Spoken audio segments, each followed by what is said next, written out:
안녕하십니까? 지성과 영혼의 깊은 울림을 전하는 시간입니다. 우리는 살아가면서 때로 가장 근본적인 질문과 마주하게 됩니다. 나는 어디에서 와서 어디로 가는가? 이 삶의 의미는 무엇인가? 그리고 그 모든 질문의 중심에는 어쩌면 가장 크고 오래된 질문이 자리하고 있습니다. 신은 존재하는가? 아니면 인간이 만들어낸 허상인가?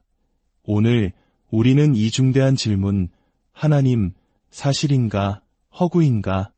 라는 주제를 함께 탐색해 보고자 합니다. 이 시간이 여러분 각자의 삶의 깊은 성찰과 평안을 가져다주는 축복의 통로가 되기를 소망합니다.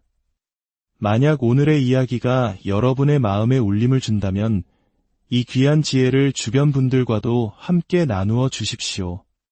여러분의 나눔을 통해 더 많은 분들이 삶의 빛을 발견하는 계기가 될 수 있을 것입니다.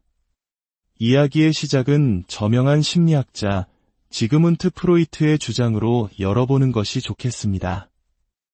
프로이트는 신이라는 개념이 인간의 소원 성취 심리에서 비롯된 것이라고 말했습니다.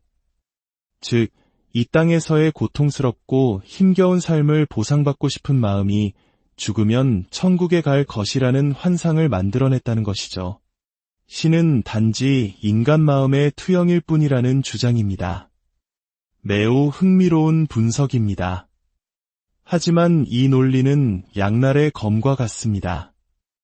독일의 저명한 정신과 의사인 만프레드 리츠는 그의 저서에서 이렇게 지적합니다. 만약 하나님이 존재하지 않는다면 프로이트의 주장은 종교가 왜 소원 성취의 산물인지를 기가 막히게 설명해 줍니다. 하지만 만약 하나님이 정말로 존재한다면 어떨까요? 그렇다면 프로이트의 논리는 정반대로 무신론이야말로 하나님을 만나 심판받고 싶지 않다는 강력한 소망이 만들어낸 환상임을 똑같이 설득력 있게 증명하게 됩니다. 노벨 문학상 수상자인 체스와프 미워시는 무신론이야말로 인민의 아편이라고 말했습니다. 자신의 삶에 대해 하나님 앞에 책임져야 하는 상황을 영원히 피하고 싶은 욕망을 만족시켜준다는 의미에서 말입니다. 결국 심리학적 분석만으로는 하나님이 계신지 안 계신지 결코 답을 내릴 수 없습니다. 만들어진 신의 저자 리처드 도킨스와 같은 무신론자들의 주장 너머 우리는 객관적인 증거들을 차분히 살펴볼 필요가 있습니다. 저는 북아일랜드 출신입니다. 과거 종교 갈등으로 얼룩졌던 곳이죠. 그래서인지 제가 젊은 시절 케임브리지 대학에 갔을 때 한 친구는 제게 이렇게 말했습니다. 아일랜드 사람들은 다 하나님을 믿고 그것 때문에 싸우잖아. 마치 하나님을 믿는 것이 제 유전자나 민족성에 각인된 것처럼 말이죠. 그날 이후 저는 제 생각과 다른 세계관을 가진 사람들을 적극적으로 만나고 이해하기로 결심했습니다. 냉전 시대에는 동유럽을 여행하며 학교에서 체계적으로 무신론 교육을 받은 이들과 교류했고 베를린 장벽이 무너진 후에는 시베리아로 건너가 75년간 무신론적 세계관 속에서 살아온 과학 아카데미 학자들과 깊은 대화를 나누었습니다. 제가 이 모든 노력을 기울인 이유는 단 하나, 진리를 찾고 싶었기 때문입니다. 오늘날 많은 사람들이 과학과 하나님을 서로 대립하는 개념으로 놓습니다. 하지만 이는 역사적으로도 철학적으로도 큰 오해입니다. 사실 근대 과학은 기독교적, 유일신적 세계관의 토양 위에서 피어났습니다. C.S. 루이스는 이를 명쾌하게 설명했습니다. 사람들은 왜 과학적이 되었는가? 자연에 법칙이 있을 것이라 기대했기 때문이다. 왜 법칙을 기대했는가? 법칙을 만드신 분을 믿었기 때문이다. 갈릴레오, 뉴턴, 케플러, 클라크 맥스웰과 같은 과학혁명의 위대한 선구자들은 모두 독실한 하나님 신앙을 가진 사람들이었습니다. 그들에게 신앙은 과학 연구를 가로막는 장애물이 아니라 오히려 우주의 질서와 원리를 탐구하게 하는 강력한 동기였습니다. 중국의 과학기술사를 연구한 마르크스주의 학자 조지프 니덤조차 중국이 뛰어난 기술력을 가졌음에도 불구하고 서양과 같은 근대 과학을 발전시키지 못한 이유를 창조주라는 통일된 개념의 부재에서 찾았습니다. 물론 어떤 분들은 이렇게 반문할 것입니다. 그건 옛날 이야기 아닌가? 이제 과학이 모든 것을 설명할 수 있게 되었으니 하나님은 더 이상 필요 없지 않은가? 저는 과학을 사랑하는 과학자로서 과학이 수많은 중요한 질문에 답을 주었다는 사실을 인정합니다. 하지만 과학이 모든 질문에 답할 수는 없습니다. 만약 그렇다면 우리는 당장 역사학, 경제학, 철학, 문학과 같은 모든 인문학 학과를 폐쇄해야 할 것입니다. 과학은 윤리적 질문에 답하지 못합니다. 아인슈타인도 과학의 윤리적 기반에 대해 말할 수는 있지만 윤리의 과학적 기반에 대해 말할 수는 없다고 했습니다. 과학은 또한 삶의 의미에 대한 질문에도 답을 주지 못합니다. 최근 뇌과학 연구는 매우 흥미로운 사실을 알려줍니다. 인간의 좌뇌는 분석적이고 환원주의적이며 계산하고 측정하는 과학적 사고를 담당합니다. 반면 우뇌는 통합적이며 큰 그림을 보고 사물보다는 인격적인 관계에 관심을 가집니다.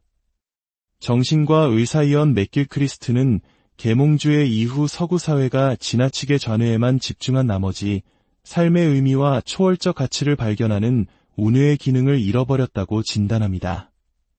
우리는 다시 삶의 의미를 통합적으로 설명해주는 거대한 세계관, 즉 메타내러티브가 필요한 시대에 살고 있는 것입니다. 세상에는 근본적으로 두 가지 세계관이 충돌하고 있습니다. 첫째는 물질주의 혹은 자연주의 세계관입니다. 이 관점은 우주를 구성하는 물질과 에너지가 존재하는 모든 것이라고 봅니다. 따라서 인간의 의식과 생명을 포함한 모든 것은 아래에서부터 위로, 즉 물질의 조합으로 설명되어야 합니다. 다른 하나는 유신론적 세계관입니다. 이 관점은 물질과 에너지를 넘어선 초월적 존재, 즉 하나님이 존재한다고 봅니다. 하나님이 궁극적 실제이며 우주와 생명은 그분의 창조로부터 비롯되었다고 설명합니다. 하나님은 사실인가, 허구인가? 라는 질문은 결국 이 두 세계관 중 어느 쪽이 더 합리적이고 설득력 있는 증거를 가지고 있는가의 문제로 귀결됩니다. 스티븐 호킹이나 리처드 도킨스와 같은 이들은 종종 우리에게 과학이냐, 하나님이냐 양자택일을 강요합니다. 하지만 이 질문 자체가 두 가지 큰 오해에서 비롯됩니다. 첫째, 그들이 말하는 하나님은 우리가 믿는 하나님이 아닙니다. 그들이 비판하는 것은 틈새의 하나님입니다. 즉, 과학이 아직 설명하지 못하는 미지의 영역을 메우기 위해 임시로 만들어낸 신이죠. 이 개념에 따르면 과학 지식이 늘어날수록 신의 영역은 줄어들게 됩니다. 하지만 이것은 성경이 말하는 하나님이 아닙니다. 우리가 믿는 하나님은 우리가 이해하지 못하는 부분뿐만 아니라 우리가 이미 이해하고 있는 과학 법칙까지 포함한 우주 전체의 창조주이자 주관자이십니다. 뉴턴이 만유인력의 법칙을 발견했을 때 그는 이제 법칙을 알았으니 하나님은 필요 없다고 말하지 않았습니다. 오히려 그는 우주의 정교한 법칙을 보며 이 법칙을 설계하신 지적인 창조주의 위대함에 더욱 경탄했습니다. 우리가 예술 작품에 대해 더 많이 알수록 렘브란트의 천재성에 감탄하고 공학을 더 깊이 이해할수록 자동차를 설계한 엔지니어의 비범함에 놀라워하는 것과 같은 이치입니다.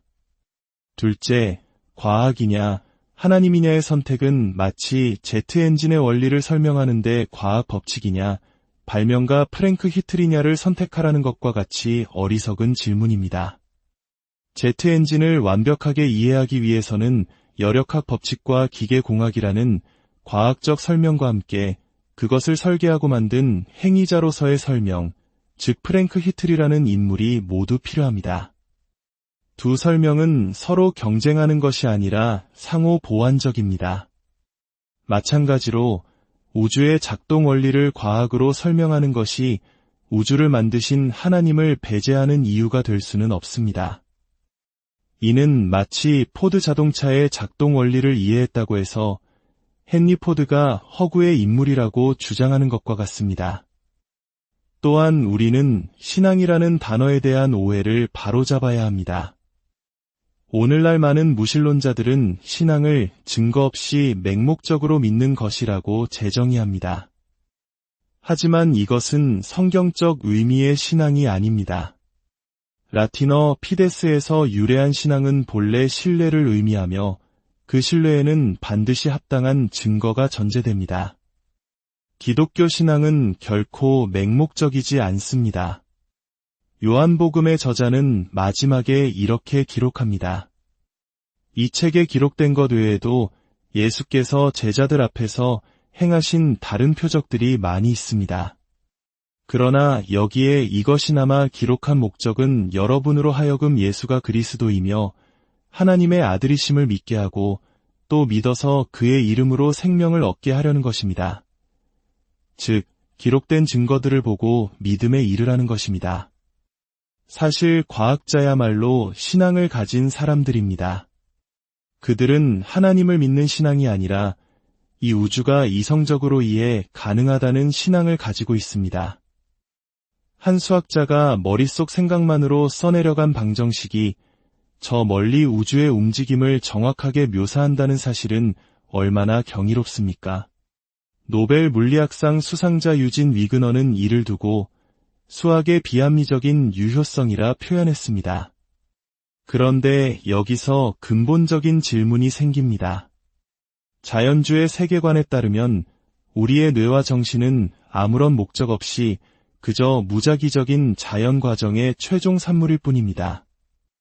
찰스 다윈 자신도 이러한 생각에 끔찍한 의심이 든다고 고백했습니다. 하등동물의 마음에서 발달한 인간의 마음이 내놓는 확신이 과연 가치가 있거나 신뢰할 만한 것일까? 만약 여러분이 사용하는 컴퓨터가 지성 없는 무작위적 과정의 산물이라는 것을 안다면 그 컴퓨터가 내놓는 계산 결과를 신뢰하시겠습니까? 당연히 아닐 겁니다. 이처럼 우리의 이성이 지성 없는 과정의 산물이라면 우리가 과학이라고 부르는 지적 활동 자체의 신뢰성이 송두리째 흔들리게 됩니다. 과학이 사실이 아니라 허구가 되어버리는 역설에 빠지는 것입니다. 반면 기독교 세계관은 이 질문에 명쾌한 답을 줍니다. 이성적인 하나님께서 당신의 형상대로 우리를 만드셨고 우리에게 이성적인 우주를 이해할 수 있는 이성적인 마음을 주셨기 때문에 과학이 가능하다고 말입니다. 이제 기적의 문제로 넘어가 보겠습니다. 많은 이들이 기적은 자연 법칙을 위반하기 때문에 불가능하다고 주장합니다. 이는 스코틀랜드 철학자 데이비드 휴메의 유명한 논증입니다. 하지만 이 주장 역시 오해에 기반하고 있습니다. 제가 오늘 밤 호텔방 서랍에 10만 원을 넣어두고 내일 밤에 또 10만 원을 넣었다고 상상해 봅시다. 서랍에는 총 20만 원이 있어야 합니다.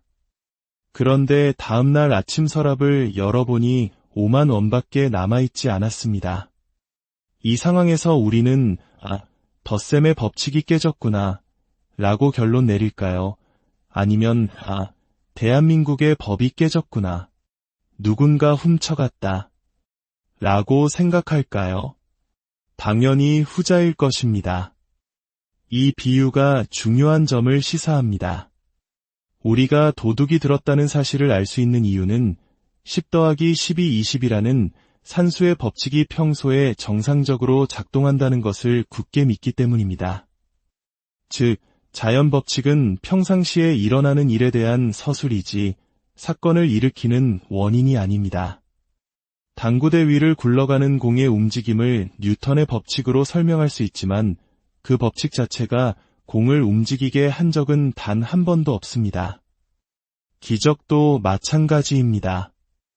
하나님께서 기적을 행하시는 것은 자연 법칙을 위반하거나 파괴하는 것이 아닙니다.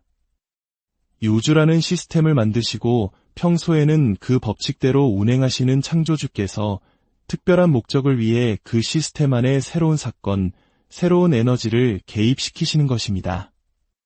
마치 제가 당구대 위를 굴러가는 공을 손으로 집어드는 것과 같습니다. 제가 공을 집어드는 순간 저는 뉴턴의 법칙을 위반한 것이 아니라 그 시스템 외부의 행위자로서 개입한 것입니다. 예수님의 부활 역시 무덤 속에서 어떤 자연적 과정에 의해 일어난 사건이 아닙니다. 그것은 하나님께서 당신의 권능으로 죽음을 이기시고 직접 개입하신 초자연적인 사건입니다. 사람들은 종종 기독교 신앙에 대해 두 가지 질문을 던집니다. 첫째는 창조주를 창조한 이는 누구인가? 이고 둘째는 삼위일체와 같은 교리가 너무 이해하기 어렵다는 것입니다. 누가 하나님을 창조했는가? 라는 질문은 그 자체로 논리적 오류를 포함하고 있습니다. 이 질문은 하나님은 창조되었다는 것을 전제로 깔고 있기 때문입니다. 하지만 유대교, 기독교, 이슬람이 고백하는 하나님은 본래 창조되지 않은 영원한 존재입니다. 성경은 태초에 말씀이 계시니라 라고 선포합니다. 말씀이신 하나님은 시작점이 없이 영원부터 존재하신 분입니다. 따라서 창조된 존재에게나 적용될 수 있는 이 질문은 영원하신 하나님께는 성립조차 되지 않습니다. 하나님의 본성이 우리의 이해를 넘어선다는 점은 당연합니다.